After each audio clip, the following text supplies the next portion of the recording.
Hey, Dan. Hey, How does it feel having your whole wide receiver group back, and were there some tough decisions for those guys to make, whether to return or not?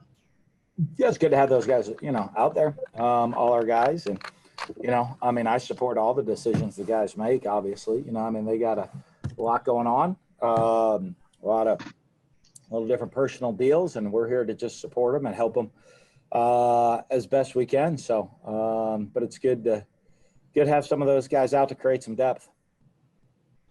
And Dan, with all those young receivers, how much does it help having kind of the veteran guys rejoin Well, and it's get good. back in minutes? The great thing you have a guy like you have a veteran guy like a Justin Shorter doing an unbelievable job. So, he was there kind of leading the way. It was great for him, a great adjustment for him being an older veteran guy getting in there, and well, those guys were gone and really showed what he could do. Any word on him yet with the NCAA, or still wait and see? Oh, still waiting to hear. Thanks, Coach. Oh yeah. Pat, welcome back from the beach. Go ahead. You're muted. I'm unmuted.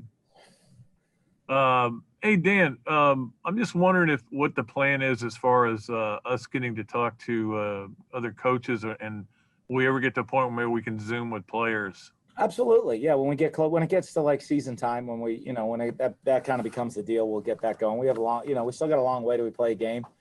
More than 4 weeks. So normally we wouldn't have even, I know that this is such a crazy time, and so everybody's adjusting their calendars. I'm sure you guys are adjusting your calendar like we are adjusting ours. So, but absolutely, yeah. When we get close to more into game time, when it becomes more relevant. Thanks. Demetrius, go ahead. Hey, Coach, I hope you're doing well. The NCAA came out recently with a change where all fall sport athletes will be granted an extra year of eligibility.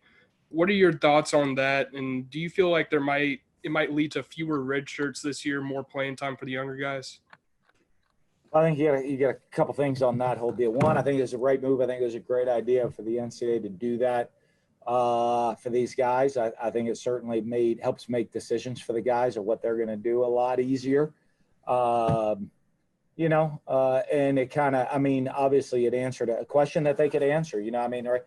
When there are uncertainties, it's great to create certainties in the world of uncertainty. And there's a lot of things that we could create certainty. There's a lot more they could create certainties on right now as well, other things. But, opportunities, I don't know, we'll see. We've got to see what the SEC is going to do with the number of guys that can dress and play. You have conference-only games have very different restrictions than NCAA games. So we'll see if the conference really goes to the NCAA rule and starts to loosen it up well for, as well for the safety of the players. I think it'd be a really good idea for the conference, for the situation we're at with you should have the same number of guys being able to play from each team right now. That's not the way it is, and with the situation we're in until the conference adapts kind of like that NFL model, which I like for the tracing.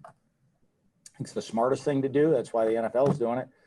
If we get with the conference, we get in to adopt that NFL model, it helps. But if not, I think you got to be able to play a lot more guys so that you can get guys ready moving forward. So hopefully they loosen the restrictions on who can play and how many guys can play, how many guys can dress for a game. I appreciate it. Mark Long from what looks like the garage office. Yeah, my kids kicked me to the garage. Yeah, Dan, I'm just curious. You talk about that NFL model. Have you guys had in-house discussions about trying to do that yourself, and maybe as just a UF thing as opposed to an SEC thing? Yeah, I don't know that we're allowed to. I think it's got to be a league-wide rule. But we have had a lot of discussions about it. Obviously, a lot of it's based on the government, right? In your state government. Well, obviously, we have 3 NFL teams here in the state of Florida, so we've already had it approved here in Florida to be able to work through that. So, really, I guess those are questions. But the group you guys want to have on constantly every single day is this. What is it called? The Medical Task Force Advisory Group. Those are the guys that you guys should be kind of wanting to get on every day and hope to see if you can get them on. They can answer more questions than we can. And staying on the league thing, do you think it needs to be a mandate across the board for the number of fans allowed at every game for the SEC? Or do you think it should fluctuate based on the state? No, I think that's got to be state run right there, because there's so many different local restrictions. So I think that should be a state run deal. I think really easy one the league could do right now, very simple, is say, hey, if you have fan restrictions, these are the rules. We're going to pump in crowd noise. We're not going to pump in crowd noise. Well, I mean, it's a really simple deal. You're going to be able to create whatever atmosphere, what level, what volume that is. So, I mean, those are, like I said, in uncertain times, obviously the league has that big rule against any artificial noisemakers, right? And no outside noise being pumped in. So if we're going to stick with that, let's come out and say 100% we're sticking with it, whether there's fans in the stands or not. There's no other artificial noise being pumped in, or we might look at it like I haven't watched a whole lot, but it looks like baseball. If someone gets a hit, like somebody hits a button and people cheer or something. But that's an easy decision to be made today. Let us know and start prepping that way. Those are the things, like I said, we can create some certainties from uncertainties out there. Edgar, go ahead. Yeah, hey Dan. So the team's been in pads a few days now? Yeah, let's see. Today was, I get you off. Your practices get a little bit.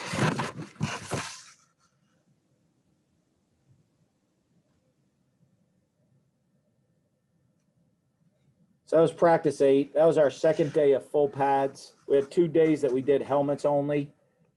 I think we did 4 days of just helmets and shoulder pads, and then we've done 2 days of full pads. So given that, what's kind of the path forward, I guess?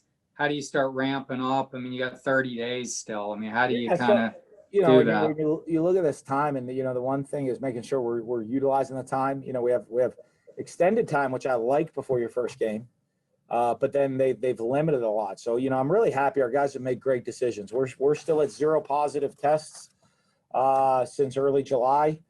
So we're still at 0 that way. And, the one thing that's always the biggest concern is the more free time we give the guys, statistically what it looked like while we're doing football is very safe. When we send guys away, maybe there's issues. So, the more we send them away, then the more probably nerve-wracking it gets for us. But our guys have done a great job of making decisions, taking care of themselves. Our plan moving forward, we'll have, tomorrow's an off day for the players. There's nothing. It's one of the mandated off days. Thursday we'll have an installation practice. Friday we'll have a scrimmage, and then we don't have practice Saturday or Sunday. Then school starts up. We're going to spread things out a little bit because, usually a time in training camp, you don't have school, you don't have this. All our guys have all the academic things they got to start taking care of. So we're going to have to really spread some things out and handle the different situations within the limitations they've given us. So, last week, I guess there was a question about one of the O-linemen moving or whatever, and you didn't want to get into depth chart, but have there been some key changes on that unit? And, how is the depth compared? Someone came with me. You guys posted a depth chart, and now I can tell you this is wrong, but I didn't post one. Some of you guys were posting depth charts, but I looked at it and started laughing, but that's all right. Yeah, just all that does is get parents calling me like, hey, what's going on? Like, I thought you haven't done anything. I said, we haven't, but that's you guys taking care of that stuff for me, causing those issues, those calls at night. No, we're still formulating. We haven't had a scrimmage yet. You know what I mean? So we'll start, what we're trying to do is we're still installing. After the installation tomorrow, we have a scrimmage. Then next week's a lot of situational football. Then we have a scrimmage on Monday on Labor Day, Monday. And from that point forward, you're going to kind of have an idea of how you're going to set who's going to, I'm not the world's biggest depth chart guy anyway. I'm kind of more who plays and who's kind of playing. Because, if you watch us play, a lot of positions will roll guys through.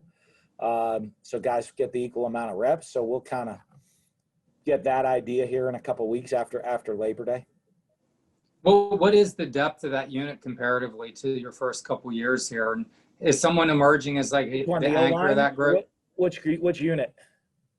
O-line. I'm kind of getting a sense for that. Much deeper this year than last year, obviously. you know, the first my first year here, we had a bunch of older veteran guys that had played some football. You know, so I don't know that our depth was great, but our experience in kind of that top group was really good.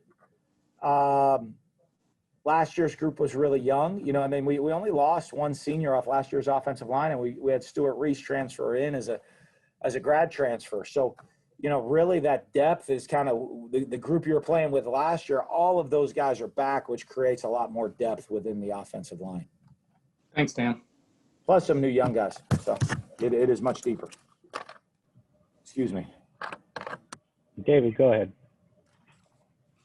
Coach, last year with the run game struggling, you were still able to count on LaMichael Pirine as a pass catcher out of the backfield. Have you seen that from some of your current running backs that you have right now?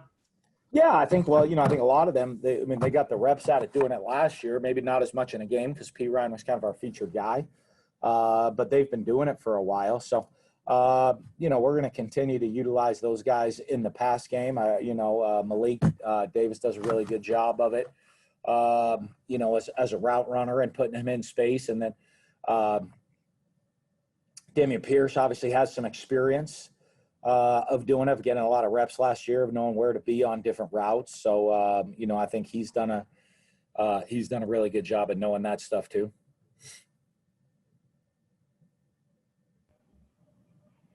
Buddy, fire it up. Hello, Dan. You made a comment last time about we're a development program. I think that's how you said it. And I kind of know what it means, but could you elaborate a little more? I think you were emphasizing, obviously, the improvement day to day, whatever, but you have developed some players. Can you edify us a little bit on the development program? Yeah, development program means we look at guys, right, and they come in here and maybe we want them to leave here. And to do that, they got to develop. You know, and so I don't always get caught up in where everybody is. Like, you know, when you look at development program as it pertains to recruiting, you look at what skill sets guys have, how they're going to change, and we try to look at like what they're going to be later on in their career. You know, I think, you know, you look at our off-season program and you look at how the physical change guys make from, you know, one year to the next, and then that, you know, each given year, and you just see this massive growth in players. You see obviously guys in football come in and their knowledge and understanding of the game and every aspect of the game and how that continues to improve throughout their career. And, you know, so it's not just, we're not a program that just relies purely on guys' talents. We tried to continue to build, nurture, and grow those talents and make them better football players so that if they come, wherever they come in here and they leave here, they're ready for whatever life has to offer them. One more question about last week when you had the three receivers on the sideline and we began looking at what you had and availability. Some very promising young guys you mentioned. Billy Gonzalez could coach them up. There was one guy in particular who, however, that jumped off the page, and that was Kyle Pitts.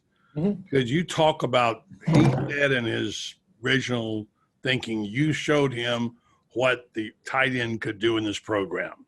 Well, I think, yeah, I mean, obviously Kyle's a mismatch, and that's what we want in a tight end, is a guy that creates problems all over the field. And if you look at Kyle, you know, people like wonder like, okay, well, you know, from one year to the next, well, you know, he played a lot more flexed out his freshman year, a lot more as a receiver, but it really helped him to learn to be a great receiver and a route runner and play in space at that time. You know, last year we asked him to do everything, and I thought he did a great job. I mean, he was one of our premier playmakers on the team. Now you get into year 3 right now, where now he knows how to run routes. He's become a much more physical point of attack blocker.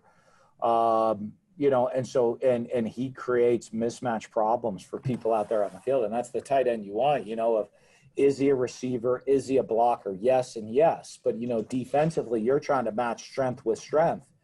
And when he's, you know, if you say, hey, we're going to put a big guy in there because, you know, we got to have somebody big at the point of attack for physically to match up against him, and he's a superior athlete to that person. Or I got to put a much more athletic guy in and he can out-physical him. I got to put a speed guy in and he can outsize him. He just creates mismatch problems for the defense, and, you know, and I mean, he'll be a main focal point of the offense. And he has a lot of moves for a tight end. He's an athletic dude. He made a spectacular catch today, leaping over somebody. It was ridiculous. Thank you. Cassidy. Hey, Dan. I feel like now I should preface this by saying I'm not asking specifically about the depth chart, but with Trey Dean working more at safety now, do you foresee Marco still kind of at nickel? Is that Mahmoud? Is that Bernie? Yeah, I think, one of the things, and then that gets to the reason we do it, I can relate it back to the last question, is you have a Kyle Pitts in there, right? And you have matchups. So the reason for us that we got to have multiple guys be ready to play the nickel position and guys move to safety is so that we can kind of try to match the best person on the best person. If they're going to have a premier route runner in the slot all day long, we're going to have be able to have a Marco be able to go cover that guy and be able to move him there. Then have a big blocker, that guy they're going to use at the point of attack. We got to get a bigger body in there at the nickel to go, be able to take the run. So I think a lot of that when you see the guys move and play in the different positions, it's for us to be able to match up against whoever we have to play throughout the course of the season. Speaking of that, I know that corner may be the sexier position. I don't know. But does Marco's physicality, transcend to nickel a little bit better than it does? Well, the reason we call it the star in the deal is because you got to be a star player, because you got to be able to do multiple things. So, like you said, hey, corner is kind of a cool deal, but we don't ask them to do as much as we ask the star to do. So we need somebody, that obviously the more you can do, very much, like that utility guy on offense, the more you can do, the better you are at that position. Then I don't have to sub a lot of different guys, right? So, you want somebody that is a great cover guy, that can be physical at the point of attack, that can rush off the edge, but those guys are, they're kind of, it's like, they're kind of unicorns, right? You got to go try to find them, and they're not a lot of them out there. And, if you do see one, it's a pretty special deal, and you got to be excited that you have one. That's what we're going to call him from now on. Last thing for me, just kind of building off of that. How is Kyer kind of going into this offseason and this camp, knowing that, he doesn't have Hendo anymore, he might not have Marco there as much? How is he kind of taking on this increased role? I think he's done a great job. I think he's really, to me, shown a lot of maturity. That's one thing I'm really excited about him. He's a guy that got some experience. He got to play a bunch as a freshman, more as the year went on, obviously. A lot of guys that do that get into kind of a sophomore slump. They kind of look and say, hey, didn't you see me play as a freshman last year? I was freshman all whatever, right?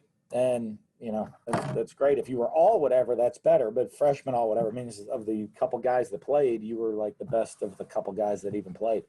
So he a lot of guys struggle with that, but I love his maturity of what I've seen out of his, his growth and maturity of not being as satisfied or any thoughts of, hey, this is where I'm at, and I did a great job last year. Look at me. I see him. He comes, one of the hardest working guys out there. He comes and works hard every day to make himself better. He's a real student of the game.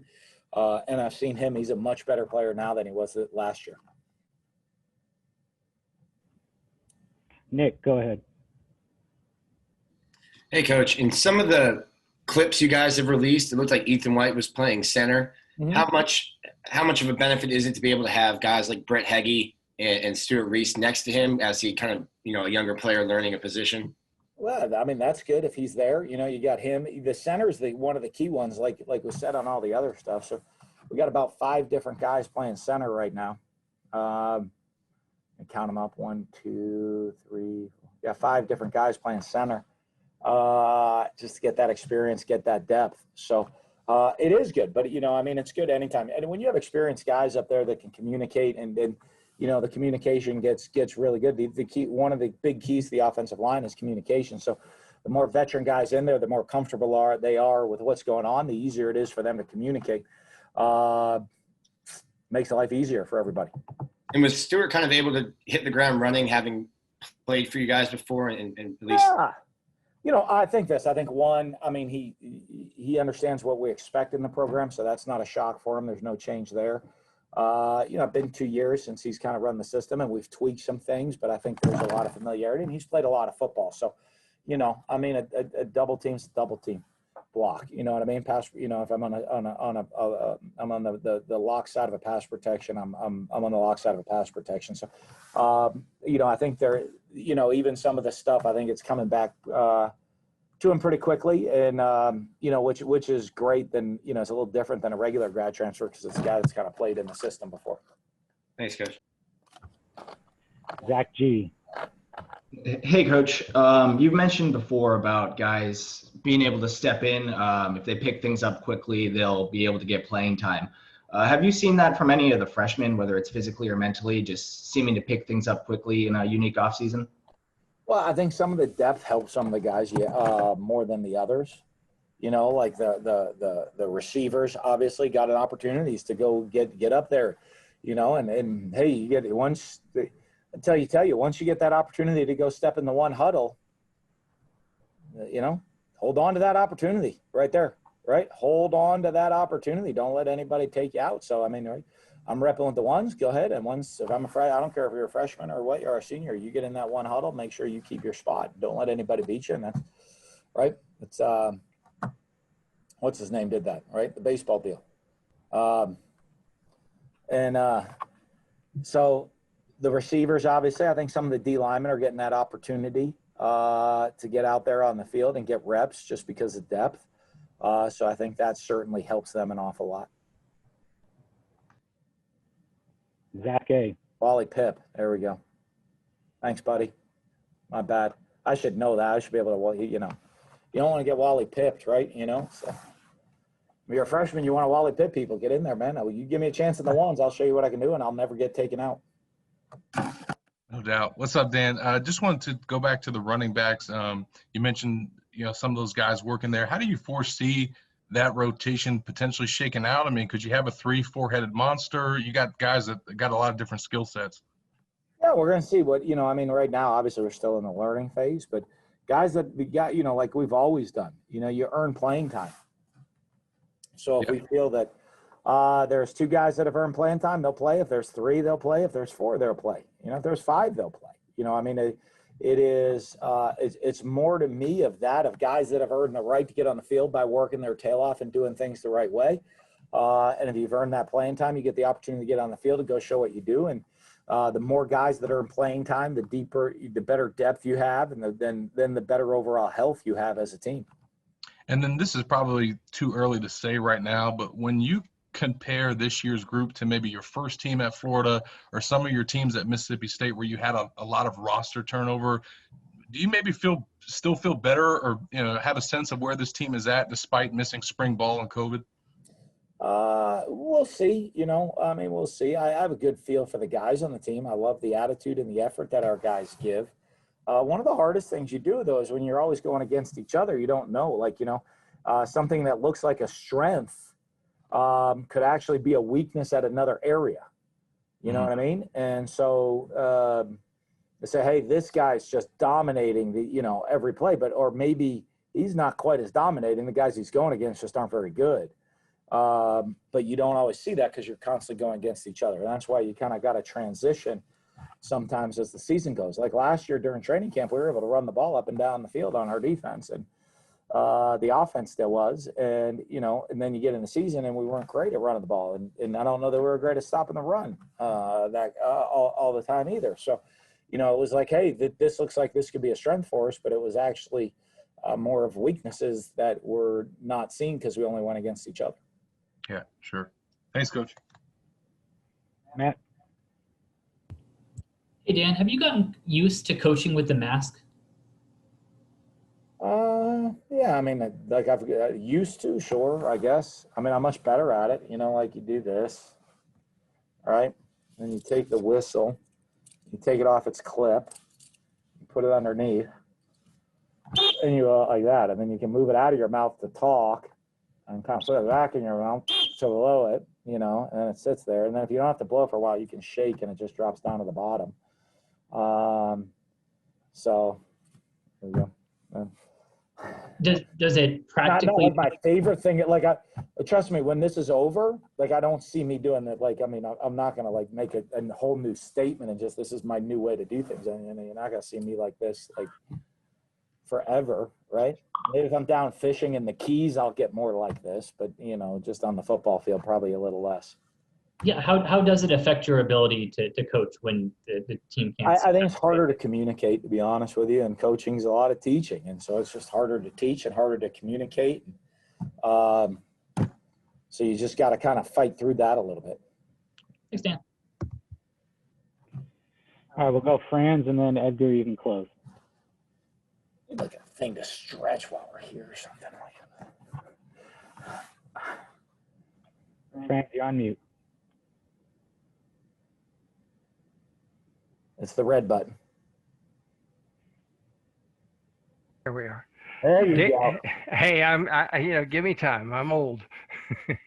Dan, you had to replace a punter and a punt returner, and probably it's looking like, you got the freshman punter, and Finley Graham coming out of high school was compared by a lot of people to Brandon James. Could you talk about either one of them as possibly your punter and as your punt returner? Well, one of the nice things, you look at punter right now, and the other one also is Jacob Finn came back this year for us, who was our backup last year. So to create some depth at the punter position. We really just got it rolling into the special teams. As far as the unit special teams, we've only punted for 2 days so far.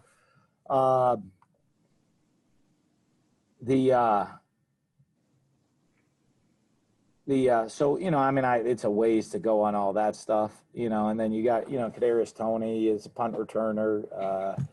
So for us too. So we'll see. I'll be honest with you, we really haven't got far enough into for me to even look at any stats on all that stuff yet of who our punters are going to be. Of what we've done. We've only done it like in full team situations twice. It's great to go punt on air when nobody's around you and like you just hold a ball and go kick it. But when you snap it, have to snap, get to a spot, kick it a certain direction with people rushing you, it's different. And we've only done that for 2 days now. Also last year, Van Jefferson, Tyree talked a lot about Weston and Whittemore in particular as young wide receivers. Would you talk about how they're showing up so far in practice? And also Xavier Henderson got a lot of hype coming out of high school as a receiver. Yeah, those guys. So like you look at, obviously Trent, one of the things he does well, got fabulous hands, very smart. We can play him. He knows all 3 different receiver positions. Gives you a lot of flexibility out there on the field, and you can be able to move him around. Jamarcus, I've seen just an unbelievable improvement from him from this time last year. Last year, he was coming in and he was this really big athletic guy, but now you watch him route running top end, you watch his ability catching the ball. He's catching the ball so much better. That gets you really excited about those young guys now going from these guys that, show little flashes and say that they could be great players to seeing them actually do it every day within the system is pretty exciting. Thanks, Dan. Who got the last one? Edgar, go ahead.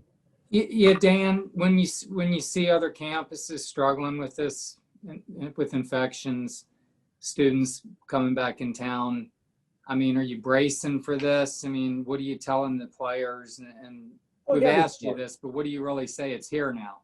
Yeah, we got to be smart. You know what I mean? We got to be smart in our decision making. We got to be smart in what we do. We kind of, to me, we control our own future. We've shown that playing football safe is what we've shown. That part of it. So now we got to make smart decisions on what we're doing, not doing well when we're doing more than football.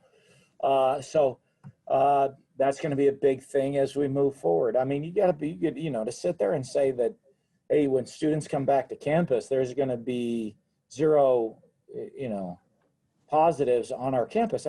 That's kind of ridiculous to even think that way. You know what I mean? And so, what we got to do is trust our local health people are going to try to, and our students, people try to be smart, make good decisions, and keep everything under control as best we possibly can. I think the rate is currently going down. And The big one for us, our guys have been responsible. We've shown football's pretty safe. I think we can get to the NFL model, which has probably obviously been, the most vetted, I think, of probably anything. I think it'll really help for us to be able to get ready to get the season going and everybody feel comfortable that we're going to kick off on time and get ready to play. Thanks, Dan. May I ask a big picture question? Just one real quick. Yeah. Nick Saban was talking about how Power 5 leagues might be best served by having some sort of a decision-making body, be it a commissioner or a committee, whatever. Do you think, seeing how all the different decisions and approaches, do you think that's something that would benefit? I think it'd be something really worth investigating. And here's why. When you look at what we're dealing with college football, there's so many variables, from where you are in the country, to all the different academic requirements, to even calendars. Everyone's on a different calendar. Everybody's on, even you get into recruiting and does the recruiting calendar make sense? Of when we do those things. So I think it's certainly something that's worth investigating. And, because right now we're trying to, make decisions that are good for everyone, when everyone, you're not even comparing the same things, you know what I mean? Of whether it's, hey, this is how the schedule is going to play out for college football. Well, we're on a quarter system and we're on a trimester. We're on a semester. Our school starts here. Ours doesn't finish till here.